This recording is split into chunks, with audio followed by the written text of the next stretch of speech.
एक ऊंची पहाड़ी पर एक पुरानी हवेली थी। यह रहस्य में डूबी हुई थी। स्थानीय लोग भूतिया घर के किस्से सुनाते थे। उन्होंने कहा कि रात में उसमें से अजीब आवाजें आती हैं। कोई भी उसके पास जाने की हिम्मत नहीं करता था। हवेली को ब्लैकवुड मैनर के नाम से जाना जाता था। इसे बरसों से छोड़ दिया गया था। खिड़कियां बंद थीं, पेंट उतर रहा था, बगीचा मातम से ऊंचा हो गया था। यह सचमुच एक भयानक नजारा था। हवेली के अतीत के बारे में कई कहानियां प्रचलित थीं। कुछ ने कहा कि यह अपने पूर्व मालिक के भूत से प्रेतबाधित था। दूसरों ने दावा किया कि यह शापित था। सच्चाई जो भी हो, सभी इस बात पर सहमत थे कि ब्लैकवुड मनोर से बचना चाहिए। गर्मी के एक दिन 4 दोस्तों ने जांच करने का फैसला किया। वे भूतिया घर के बारे में उत्सुक थे। वे देखना चाहते थे कि क्या कहानियां सच थीं। उन्हें कम ही पता था कि वे एक भयावह रात के लिए थे। 4 दोस्त थे, आर्यन, सिया, मोहन और नीटू। आर्यन बहादुर था, हमेशा चुनौती के लिए तैयार। सिया संशयवादी थी, हमेशा अज्ञात को तर्कसंगत बनाती थी। मोहन नर्वस था, थोड़ी सी आहट से आसानी से डर जाता था। और नीतू साहसी थी, हमेशा नई जगहों को एक्सप्लोर करने के लिए उत्सुक रहती थी।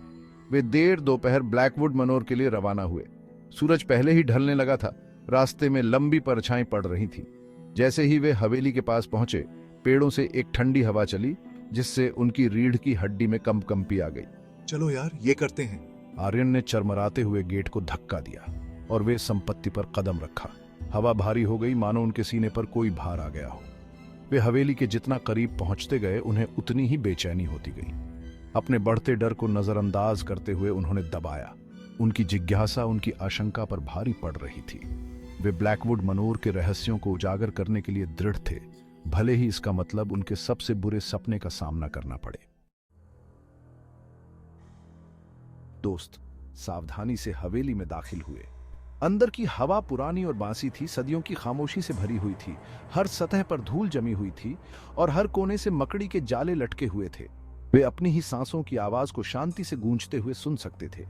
ठंडी हवा के अचानक झोंके ने उनकी रीढ़ की हड्डी में ठंडक पैदा कर दी। तापमान गिरता हुआ प्रतीत हो रहा था और हवा किसी अनदेखी उपस्थिति से भारी हो गई। मुझे ये पसंद नहीं है, एक बिट भी नहीं। मोहन कांप गया। उसने अपनी जैकेट को अपने चारों ओर कसकर खींच लिया। जैसे ही वे हवेली में गहराई से उतरे, उन्होंने खून जमा देने वाली चीख सुनी। ऐसा लग रहा था जैसे ऊपर की मंजिल से आ रही हो।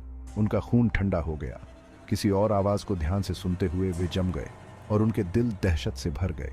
चीख दोहराई नहीं गई, लेकिन उसके बाद की खामोशी और भी भयावह थी। ये एक भारी दमनकारी सन्नाटा था, मानो दीवारें ही अपनी सांसें रोक रही हों। वे धीरे धीरे भव्य सीढ़ियां चढ़ गए। प्रत्येक चरमराते कदम ने खामोश हवेली में गूंज भेजी। दोस्तों ने घबराहट भरी नजरों से एक दूसरे को देखा।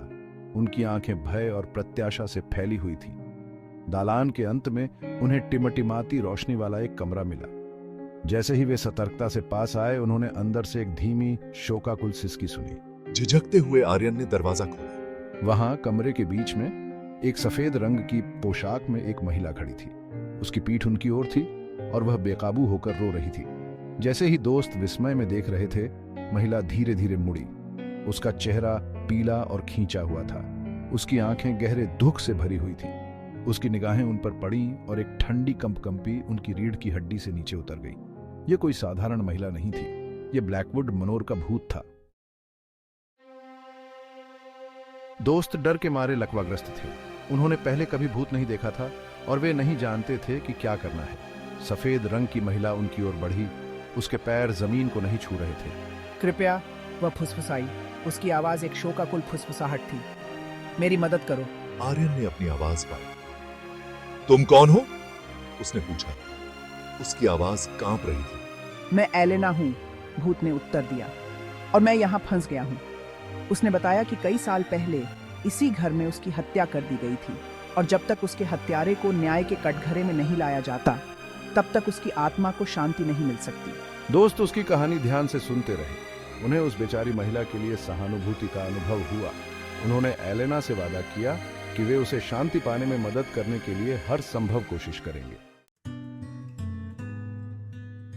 अगले दिन दोस्त पुलिस के पास गए और उन्हें बताया कि उन्होंने क्या देखा और सुना।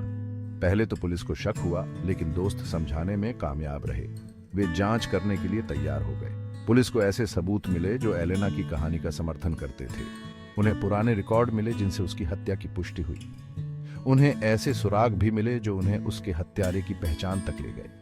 रहस्य सुलझने और हत्यारे को सलाखों के पीछे पहुंचाने के साथ एलेना की आत्मा को शांति मिली। वह आखिरी बार दोस्तों के सामने आई, उनकी दया के लिए उन्हें धन्यवाद दिया। फिर वह गायब हो गई, केवल शांति और शांति की भावना को पीछे छोड़ गई। दोस्त आखिरी बार ब्लैकवुड मनोर लौट आए।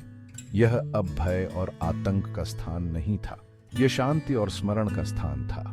हवेली पर जो सन्नाटा छा गया था वह अब दमनकारी नहीं रहा। यह एक कहानी के कहे जाने और एक गलत के सही होने की खामोशी थी। ब्लैकवुड मनोर का भूत आखिरकार शांत हो गया था।